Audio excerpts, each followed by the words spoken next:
see, it's an ensemble cast. There's multiple storylines, and I'd say two of the main ones are based on this guy over here, played by Josh Pais, and Rosemary DeWitt, who plays his sister. They're brother and sister. Both are sort of launched on journeys of self-discovery in different directions, seemingly.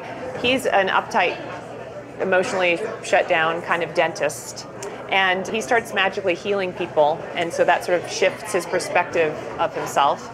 And Rosemary plays a massage therapist who develops this mysterious aversion to bodies and skin and touch, so that becomes a little bit of an occupational hazard for her, and she goes into another journey of trying to figure out how to deal with that. He's worked his whole life to make everything very stationary and very secure and very locked down.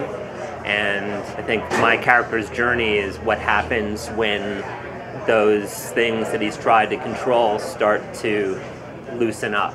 The character I play is very stuck at a moment in her life, and is sort of purposefully not moving forward because ultimately I think, she's just quite afraid to step out into the world, and so it's about her being able to sort of separate from her father, who she sort of takes care of and has replaced the mother role in a lot of ways. I run a healing center and I play this Reiki therapist, and I'm kind of one of the two characters in the movie who are very grounded and comfortable where they are in life, and I sort of help him be comfortable with who he is. I really built the two characters around these two folks, Josh and Rosa's roles, for them. And then when I worked with Rose on Your Sister, I started to think about that character bubbled up again for me, and I started to think about her in that role, and then was able to flesh it out more.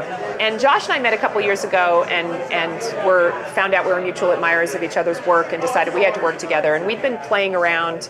At first they were two separate projects, and then I realized, they might be an interesting marriage, these two characters in one movie. And then it all just kind of organically built out from there. Is there anything about this year that kind of sticks out in your mind as, different or special? 50% of the directors in competition are women, and that's pretty awesome. So I think this is already my favorite Sundance.